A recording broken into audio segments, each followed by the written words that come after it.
Western and Southern Financial Group, a game plan for your financial future. Every great team starts with a strong foundation, and your future should too. With life insurance built like a championship roster, Western and Southern helps protect what matters most so you can focus on winning today while planning for tomorrow. Whether you're just starting out your journey, building your dynasty, or ready to retire like a champion, Western and Southern has the right play for your life stage. Visit westernsouthern.com to get your free life insurance quote today. Western and Southern, built to win.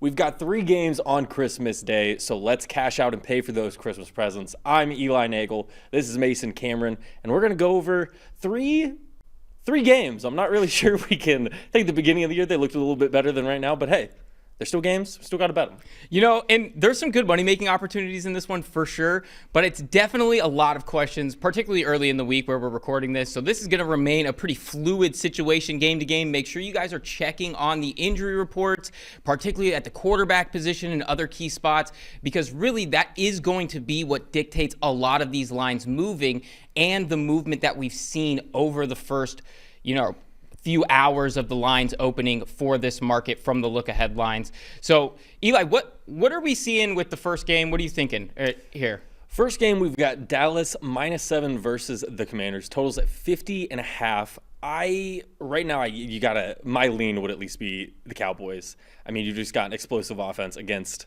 one of the worst defenses in the NFL. When we were doing the college show the other day, I was looking at the Bengals defensive rankings, and the Commanders were right around there, and that's not really good company to be in. But What did you see the last time they matched up? So, that was a lot of what we saw that last matchup. Washington 22, Dallas 44. Dallas ends up covering as 1.5 point favorite at home there. And they just unloaded the offense on this Commanders defense and just said, hey, do your best to keep up with us. And it really wasn't a close battle for them. But there was a big key difference in that game than we're going to see for this matchup. They were missing their top 3 wide receivers, the Commanders that was. Jaden Daniels also went down with a hamstring injury. So really just not a lot going for them in the offensive firepower department, which really hindered their ability to score points in bunches with this Dallas defense. But stuck in there a little bit, 22 points, not the worst that we've seen out of them.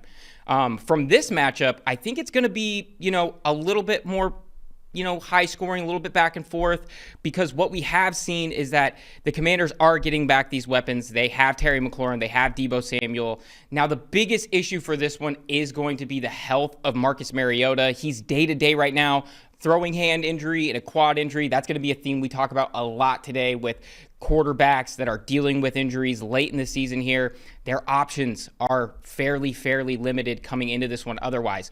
Josh Johnson, he stepped in last week. He didn't have a great outing, 29.8 PFF grade. 5 for 9 for 43 yards, an interception, and a dropped snap. So really putting the ball in danger to a degree there. They signed Jeff Driscoll off of Arizona's practice squad. He's familiar with the scheme there. He acted as their emergency quarterback last season. And then, of course, they have Sam Hartman on the practice squad. He played most of the preseason snaps. So he does have some experience and understanding of this offense. It really does limit their ceiling here, but there is some ways that they can go about this. One of them, which I wouldn't necessarily suggest, is going to be trying to lean on the running game. Now, the Dallas defense has struggled throughout the season, but their improvements since the bye, since the trade deadline, acquiring Quinnen Williams, have really helped them in the running game in particular. They rank 4th in yards. They rank 4th in yards before contact per attempt allowed since the trade deadline. And Quinnen Williams missed last week, but it is looking like he's trending towards returning in this one. So that is going to be a plus for them. And it could put a lot of pressure on the quarterback, whoever they lean on, to figure it out through the air. But this is a very beatable Cowboys secondary. They're dead last in the NFL in EPA per dropback allowed this season. And that's really been highlighted in this 3-game losing streak. But we have to talk about Dallas. That's really where the big crux of this is. They're going to be the best offensive unit on the field and probably the best unit on the field in general. They're not really going to have a big problem putting up points against this Washington defense, like you mentioned, Eli. Since returning from their bye in Week 10, one of 4 teams to score more than 50% of their possessions, and they rank in the top +5 in offensive success rate. I mean, that just basically with how you laid it out there, I think people can guess where you're leaning, but give me your picks for this game. Where are you going? I'm definitely going to lean on the side of Dallas at -7 here. It's really just, that's going to be far too much for the Commanders to keep up with offensively. But I do also like the potential of the over at 50.5 here. When we talk about both of these defenses being pretty poor this season, it's really just been the same story down the stretch. Each of them ranks in the bottom of the NFL in EPA per play allowed and success rate allowed, as well as touchdown drive percentage. And that's a big one. When we can have touchdowns over field goals, that's where you get these, relatively high game totals at 50.5, where you can manage them even with a bit of a subpar offense on the other side with what Washington's going to be putting out there. And really, I think that getting it under the key number of 51 is going to play a big part in this one. Now, I like Dallas to do most of the heavy lifting offensively for this game total, but I do see a scenario where even with some of these backup quarterbacks, that Washington can figure out how to put some points on the board, get around that 20 mark, and figure it out. Yeah, definitely. With as susceptible as they have been to throwing the ball, I like that too. I think if they can get some points on the board, like you said, I think Dallas is going to do the heavy lifting, but there is an avenue for Washington to get there. And heading over to your prop pick, kind of seems like you're with there on the same wavelength, even with the quarterback controversy. Yeah, I think that's really where we have to talk about this game in general, which is going to be the game state and the game flow. And my favorite pick in the prop market from this game is actually going to be Deebo Samuel over 4.5 receptions, and that's at +128. So you're getting a really good value there. And even with that uncertainty at quarterback, I could see this offense leaning on high percentage throws near the line of scrimmage, which is exactly where Samuel thrives. Yeah. He has a pretty low ADOT. And according to our PFF player prop tool, this is actually one where Samuel has gone over this line in 7 of the last 10 games versus similar defenses. And with the Commanders likely playing from behind for most of this game, there's going to be plenty of passing opportunities for Deebo to get the ball in his hands. I could see them getting the ball to him in screens, on short crossers, things like that. I think when you really see that sort of scenario playing out, 4.5 at plus money seems like a pretty good deal. Yeah, I love that one. I think that's going to be really huge. Is you see Dallas, they're probably going to be up a lot of this game. So you have to take those potential, especially at +128. I really like that. They're probably going to be throwing for a good chunk of it. And like you just pointed out, I mean, Deebo's probably going to be the guy who gets the blunt of those targets. So Mason had Dallas -7 and the over at 50.5, along with Deebo Samuel over 4.5 receptions. Let's move on to the next game where we've got the Lions versus the Vikings. The Lions are 6-point favorites, and the total is 44.5 right now. What happened during the last matchup? So this was, I think, a little bit of a surpriser for most people. This was that first game that J.J. McCarthy was thrust into the lineup. There was the talk of the soft benching in the weeks prior. Yeah. And, of course, he comes out and they win that game. They play a really great all-around game. Minnesota 27 in Detroit against Detroit's 24. Obviously, they win outright. They were 9.5-point dogs in that game. And really the big key to that one, from what I was seeing, is that they really stalled out this Lions run game. And it was one of the Vikings' best performances against the run all year. They only allowed positive EPA on 19% of the Lions' runs. Now, that wasn't the lowest of the year because the Lions had a pretty poor showing this past week. Yeah. But it was definitely one of the lower marks for this Lions offense all year. And that's a big microcosm of what we've seen from this Lions offense. If they can't get the running game going, they really stall out. Now, they're not so dependent on it that they can't be competitive, which they are in pretty much every game. But if we look at some of their metrics, when they're below the league average in EPA per rush at .069, when they're above that mark, Eli, 7-1. Wow. Straight up. When they're below that mark, 1-6 straight up. So it's a pretty straight line that if they can figure out how to run the ball, they can find a lot of success. If they don't, they're really going to have to rely on Jared Goff in the passing game. And sometimes that's just not quite enough for them to stay balanced and stay in command of these games. Really, I think like I just said, it was something that we saw last week against Pittsburgh for Detroit. They were right in it, right at the end. They had an opportunity to win this game off of a pretty crazy play there at the end. Very crazy. But only 15 total rushing yards. I think that just shows you everything you need to know about how this offense operates. And I really just don't see the Vikings doing that on the same level this time around. Since that last game, since their prior matchup, Eli, they're 25th in percentage of runs allowing positive EPA. So really, it's touch and go. It's the ebb and flow of the NFL. But when you dedicate a lot of attention to your blitz packages, sometimes guys overrun it. Sometimes running lanes get wide open. And I think that can be an opportunity for this Lions offense this week that they didn't necessarily have the last time they faced off. But then we can't talk about this game without talking about the elephant in the room. And that's 9. We got to talk about 9. That hand right now, he is in danger of missing this game with that injury to his throwing hand. Now, I believe that the x-rays came back negative, so nothing bad on those. But what it is a worry for is that even if he were to come back and play in this game, having non-full use of your throwing hand is really going to dictate a lot of how you're able to push the ball down the field. DNP to start the week, so it is something that is worth monitoring as the week goes, as this is being recorded on a Tuesday here. And that would put Max Brosmer in as the starter if McCarthy's not able to go. And I don't think anybody needs me to say that Brosmer struggled mightily in his time on the field so far. But if we look at it through sort of an advanced metrics and efficiency metrics, it really looks just as bad as you'd think. 3.7 yards per play when Max Brosmer's on the field. That's last in the NFL. And he's yet to score a touchdown in 22 drives. They have just one field goal over the 22 drives. Yeah. That's a bad look. And it doesn't just stop there. There's a lot of injury report stuff that you need to monitor for this game. TJ Hawkinson, Jordan Mason, Brian O'Neill, Ryan Kelly, all DNP to start the week. It could leave this Vikings offense in a really, really poor position. So I don't know what to make too much of that one. Yeah, I think it's definitely an interesting game just because of everything you said with the Vikings in their quarterback room. And I think what you said about the Lions coming off of maybe one of the worst performances offensively just in the run game of the Jared Goff era. I mean, you said that with the Steelers there. So what's your game pick here? Where are you leaning?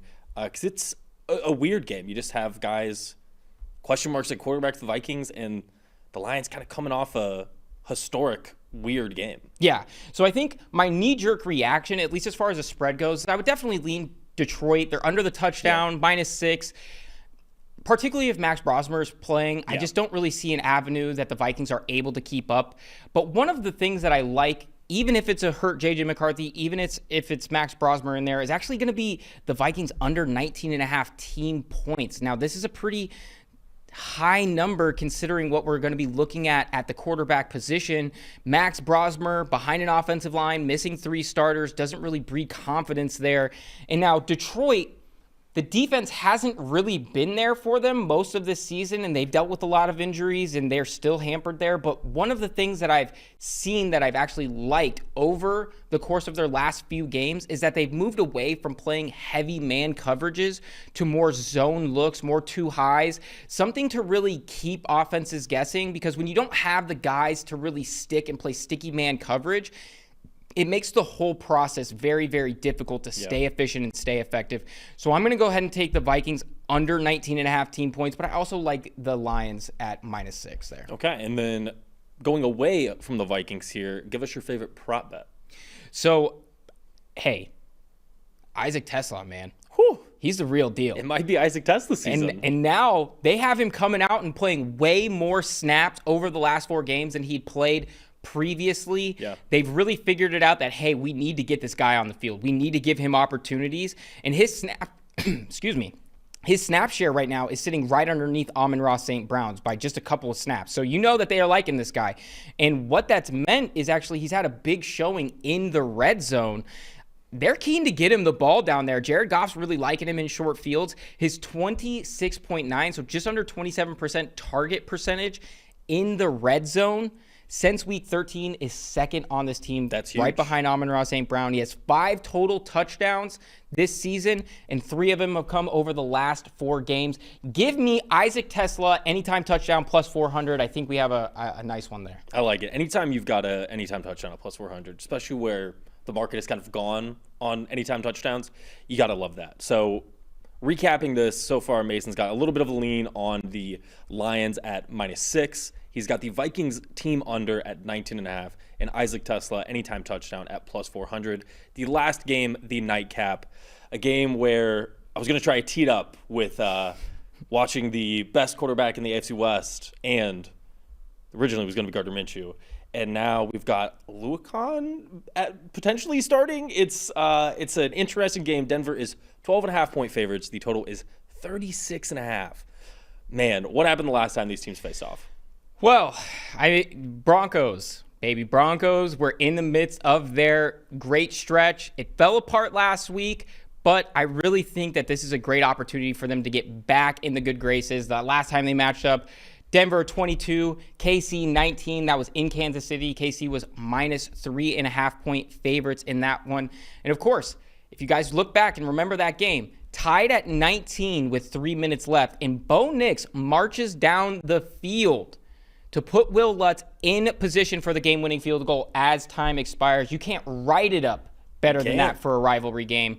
And if we just go to what we're going to see in this matchup, obviously, same theme that we've talked about all day is backup quarterbacks. The Chiefs dealt a significant blow at quarterback, torn ACL for Patrick Mahomes. I think Gardner Minshew, I think we were talking about it before the show, I think he escaped the tear. No ACL tear, but they said still some knee injury or other damage. Right. So we're not going to be seeing him in this one. It's back-to-back weeks with some pretty tough injuries. Chris Olodokun. Yeah. I hope I'm getting that one right. He's going to be making his first start in this one. And offensively, I mean, they were largely stagnant when he came into the game, and they've been largely stagnant without Mahomes in general. He couldn't convert on third downs. He was 1 of 9. They were 11% on third down. That was the worst of Week 16. His stat line there, 5 dropbacks, 0 for 2, 3 sacks, and a turnover-worthy play with that fumble in the red zone. Not great. I mean, and when we look at what the Titans did to him, they really threw the kitchen sink at this guy. They had blitzes, they had stunts, they had simulated pressures. They really did not make any of his reads easy. And that's what I think we're going to see against a Broncos defense that does like to blitz and knows how to pressure the quarterback. He didn't play well under pressure, a 32.9 passing grade when pressured last week. And Denver ranks second in pressure rate, and it's going to be tough for them to generate points. But really, I mean, again, that's just the tip of the iceberg for these KC injuries. We're getting to the point in the year where a lot of these guys, particularly when you're out of playoff position, getting banged up means maybe we take some time. Yeah. We don't put our best guys out there. We really get healthy and come back at it next season. Leo Chenal, he was placed on the IR. Rashee Rice, still in concussion protocol as of this recording. Trent McDuffie, DNP to start the week. And that's without talking about the issues that they have at tackle right now, where they're 3, 4, 5 tackles deep on the depth chart. It's going to be something we talk about here a little bit more when we talk about the player prop that I'm liking this week. But really, it's looked like a tough stretch for them. And of course, Denver, we talked about it. Coming off that disappointing loss to Jacksonville, snaps an 11-game win streak. But this is still a really strong team. They're coming to their own offensively. When we look at having generated positive EPA on passing plays in each of the past 5 games, that includes that loss to Jacksonville. And they're one of 6 teams to have a positive EPA percentage on over 50% of their pass plays since Week 11. So really, Bo Nix coming into his own. He's playing great. This offense is really clicking, and when they are clicking, they can really put up a lot of points and be competitive against anybody. And over that span, I think a lot of times we look at this KC defense as, they've been a really strong unit, and that has been true for a lot of the season. But over that same span since week 11, they rank in the bottom 8 in EPA per dropback allowed. I think that is going to be a spot that the Broncos can take advantage of KC, particularly with the spread in this game being as wide as it is at minus 12.5. I think that is going to be an opportunity for this team. Yeah, I mean, that Chiefs bottom 8 in EPA per dropback allowed, and you're talking about a team that might also lose Trent McDuffie. Like, that's just not a recipe for success. So give me your game pick. Do you think the Chiefs can keep it close? 12.5 is massive in the NFL. Or do you think that Denver comes in and rolls? I think that prior to last week, I would have been a little bit concerned. And I know that Mace, they just beat the brakes, or Jacksonville just beat the brakes off of them. Yeah. What do you mean? I think that in a way, it's not really, something that you can point to measurably, but this team's going to come in motivated against a Chiefs team that has beaten them so many times. They have a great opportunity here, and now they have this chance to win the division, come away, and I really just don't see this being an opportunity where the Chiefs can stay in this, particularly offensively. Minus 12.5, a big number. I'm liking it as long as we're staying underneath like key numbers like 13, 14. That's going to be a spot where you have to really, measure the expected value on that situation. But really, KC hasn't covered a game since October. Now, granted, that's a wild stat. All of them have come as favorites. But this team isn't anywhere near that team we saw in the first part of the season here or even over the last month. This is going to be a significantly worse team. We saw what happened against Tennessee. Now, that game was in Tennessee, but I just don't see this being a much different result. Give me Denver minus 12.5. Yeah, I think that's where most people will be on this one, too. Unfortunate that this game isn't as high-powered and high leverage of a game. I think when you originally saw this one, you were kind of circling it as Denver being a team that was going to be gunning for the division.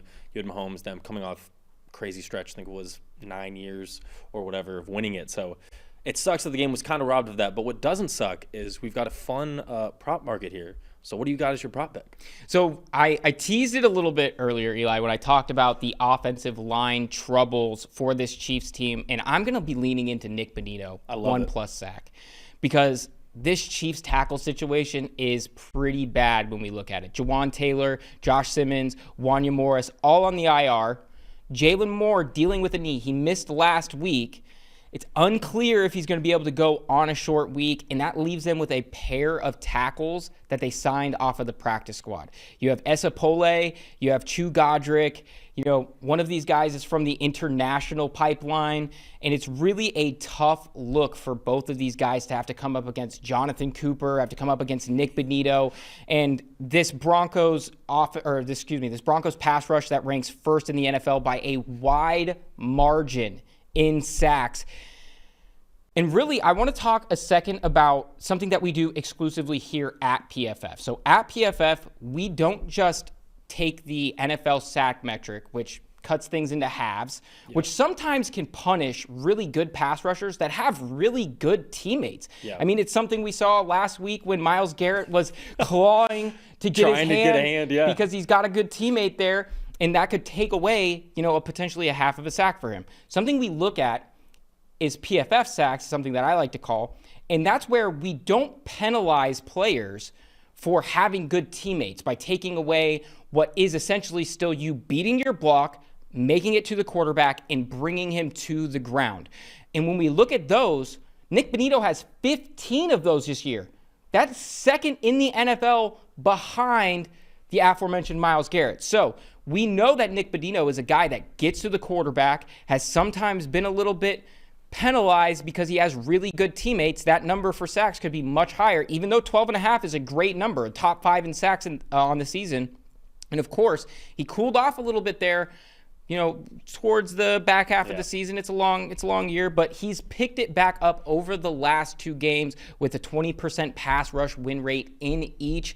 I think we're going to see a big game from Bonito here. I'm probably going to be climbing some sack ladders with Bonito, but I really like 1+ here for him. I was just about to say, I mean, you've got 2 guys who they're calling up from the practice squad that are potentially going to be starting in this game with Poulet and Godric. It's hard not to love that. You've got a guy who is just having an unreal season. Like you said, 15 sacks with us is unreal, especially when the only guy you're behind is a guy who's probably going to break the sack record. It's unbelievable stuff. So, recapping this one real quick, Mason's favorite pick on this. Game line is 12.5, and he likes Nick Bonito to get a sack. And we might even be climbing the ladder for Nick Bonito. But that's what we've got. We've got 3 games, all of these picks to win you some money. And right now you can get PFF Plus with all of the data that is trusted by all 32 NFL teams with 30% off with Holiday 30. It's a limited time, so don't miss out. And on Friday, we're still going to be going over with the betting show. Some people are taking the holidays off. Not us. There's still opportunity to make money on Saturday and Sunday in the NFL. So make sure you're here at Friday at 10 a.m. We'll see you guys there. Everyone's got takes. Numbers have truth. And the truth is, most people are betting with emotion. Sportsbooks feed on it. TikTok gurus sell it. The hype machine runs on it. That's how you lose. PFF is different. You're betting with winning data. The same data trusted by all 32 NFL teams and the sharpest minds in the game. PFF betting tools take every prop, every matchup, every angle, and run them through our custom models. Built on the best football data in the world. What comes back is your edge. Simple, sharp, and built to win. Want to go deeper?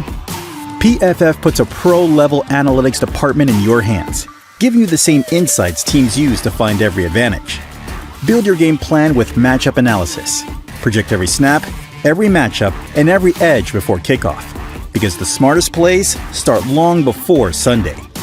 Hit rates show how a player performs against their prop and against defenses built the same way. It's the data that gives you real confidence in every pick.